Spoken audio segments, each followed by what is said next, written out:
So my grandfather gave me this M1 before he passed away. I've only shot it once since then. It had some issues, but I just want to go ahead and break it down, give it a good old cleaning before I take it out to the range again. So unfortunately, this isn't the standard M1 that you would think like World War II. So it's got a scope mounted on it, just 2 thumb screws that come off real easily. This is the Universal's version of it. Similar, except a few variations. Front screw, got to lighten up, and it's got a little band clip. Depress that detent, it comes out. Take off your hand guard. And then I like to do it upside down, but upside down, out, and forward, because it catches in this little back receiver tang. In the back of the tang, this dovetail lip kind of catches onto that dovetail lip, and that's how it's actually being held in there. It's avoid the top heated shield and that little clamp up front.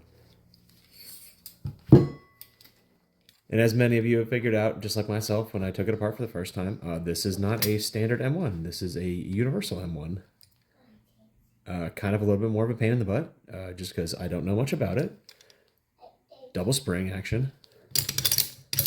Read 1 book on it so far. We'll see how this goes.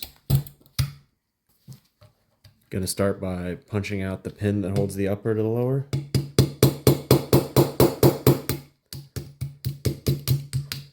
Your tightness may vary on this. Mine's a little jacked up. I can tell because the pinhole doesn't line up correctly. They've already manhandled the fuck out of this. Whoever actually threw this bad boy together. All right, and next step you're going to want to do is get a mallet or something equivalent if yours is as sticky as mine. I'm going to separate the trigger group from the rest of the firearm. And at this point, since it's the easiest to do it, I'm going to go ahead and check out what its draw weight is.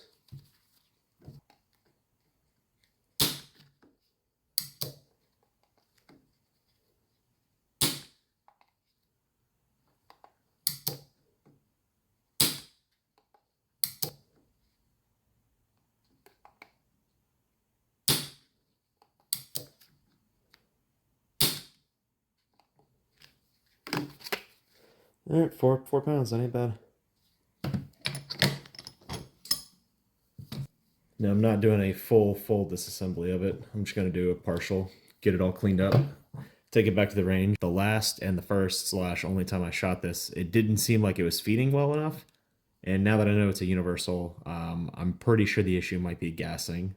So I'm just gonna get it cleaned up. We're gonna take it out to the range again, and then I'm gonna see how it does. But get it all cleaned up because it could be even just packed in with so much oil because I never cleaned it when I actually took ownership of it.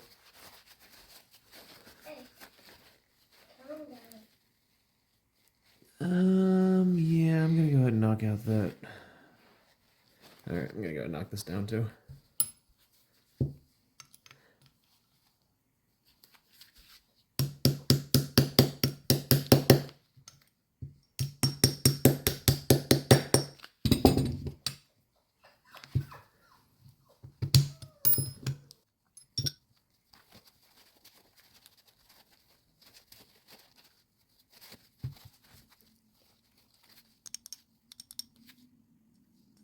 It doesn't look great when it's in there, the way those springs are bound up.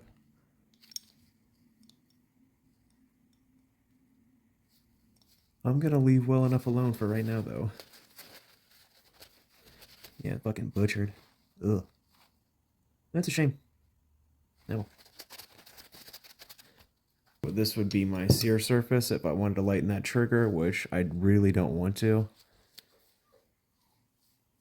Yeah, I mean, you could see it. It's clean.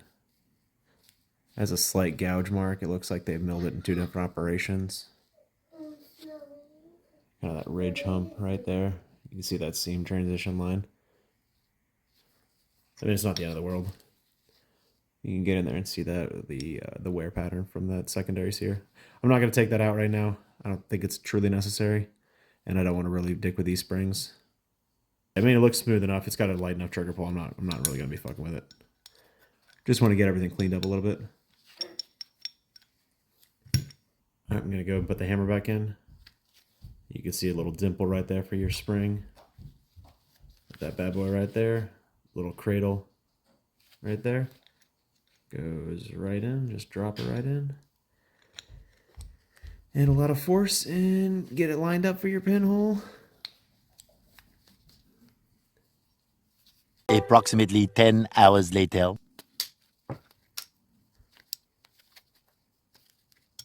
Motherfucker. I swear to God. Alright. Too easy.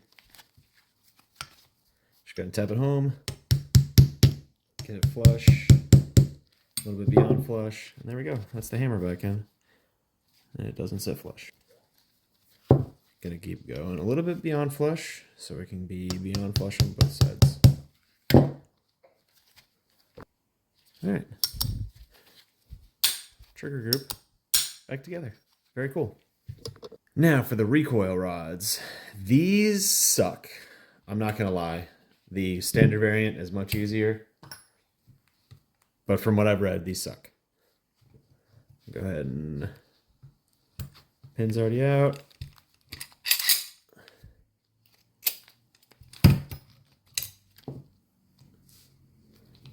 Take out guide rod 1, guide rod 2. Alright, there's your guide rods. Now from here, get the carrier. There's a little notch in the very back, and that's what it's going to ride out of. So your carrier's going to go back. You're going to find that little notch spot. It's going to come up. Then it's going to kind of twist out. And for the bolts, you're going to want to turn it up, look, open the bolt, have it go back a little bit. You're going to get to this point where that little notch is, right here. There's a little notch. You're going to want to find that, twist it, and then your bolt can come out. And there you go. That's the full disassembly for the most part. I mean, you can break your bolt down further, but as far as I'm going to clean today, this is really all I wanted to get out. Just touched up a little bit. I'm not trying to get crazy. I'm going to take my full round file. I'm not trying to remove any metal. I'm just trying to get under the extractor because there's some gunk under there. Again, this has been sitting for God knows how long. Ugh. Bleh. It's just a super thick, like almost Cosmoline-ish type of oil. So this thick ass gun oil has been sitting here for God knows how long. I kept the gun in good condition, so it's not rusty or anything, but it's just gunky. I'm hoping the cleanliness was my issue because it could be undergassing, and then I got to re-drill into this, open up that hole. I'll save that for another time. I'm just gonna go ahead and clean it, take it back out of the range, see how she does. Still standing better than I ever did. Looking like a new survivor. Looking like a little kid. I'm still standing after all these years. Alright, assembly is pretty straightforward. Reassembly is pretty straightforward. Gonna drop your bolts in.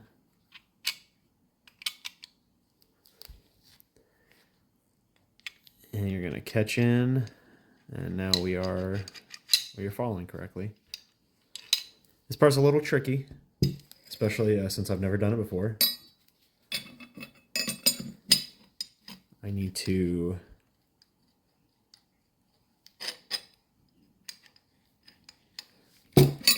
get these to catch together, so I need to partially have it up, but also in position while getting this into a rail. And then I'm going to drop it in and then let it follow. Goddamn son of a bitch.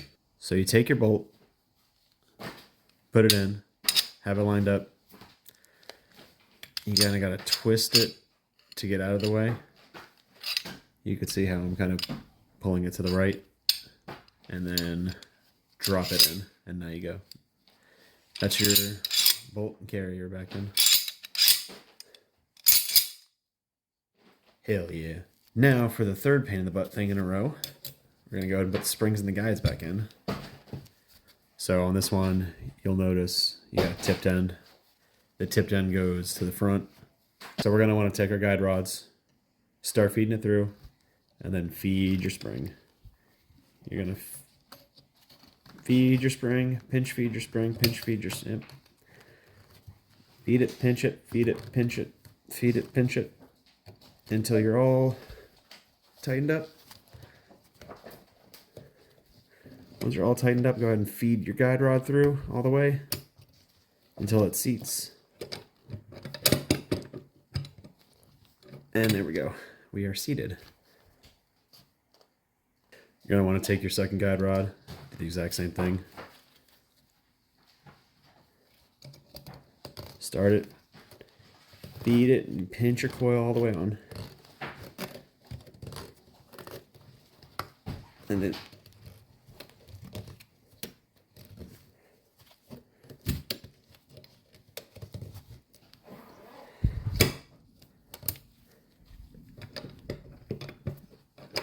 all right.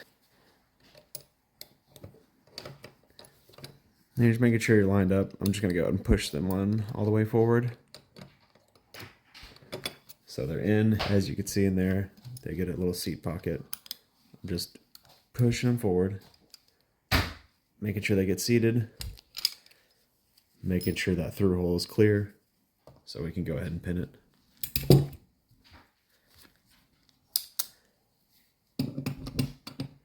Actually, this was a little tight, so I'm gonna go ahead and clean this up. I don't really see any burrs or anything. Oh, a little burr.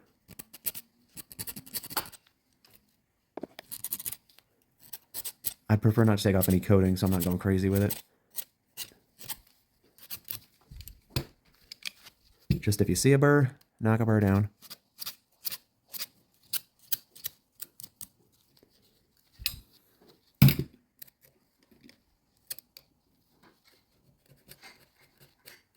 Making sure their undercuts or lack thereof are looking good, cleaned up. Do the same thing on the receiving end. Ooh, gouging the shit out of it. Okay.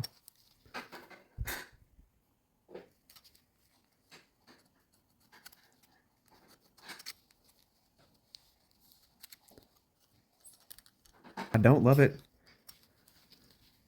You know, I think when I get my mill, I think I'm gonna make a new one.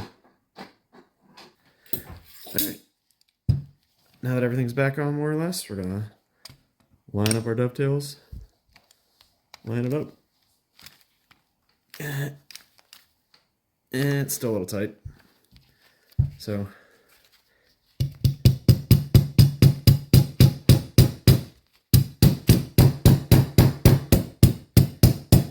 there we go. Hammer it.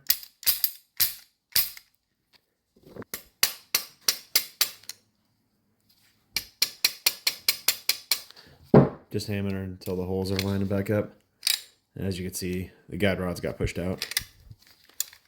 So go ahead and refeed them up.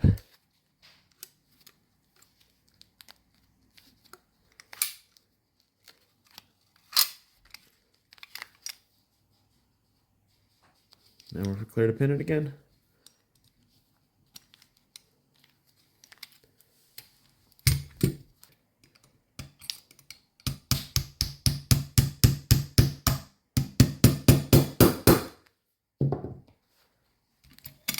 All right, pins in.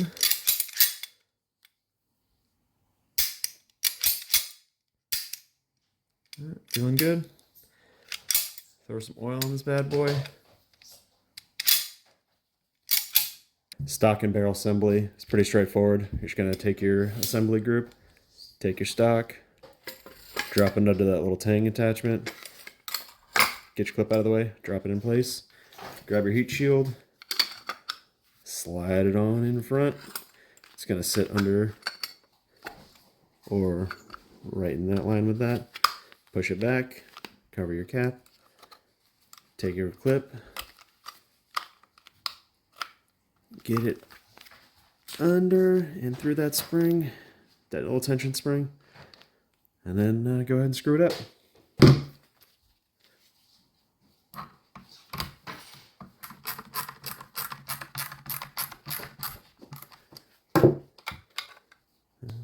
Clamps back on it.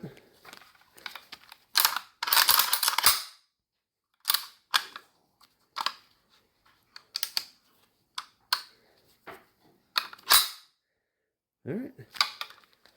We're back together. Thanks for watching. If you could like, comment, share, and subscribe, I'd really appreciate it. This was a very sentimental gun for me, and next time you'll see it, we'll be out of the range. Have a great day.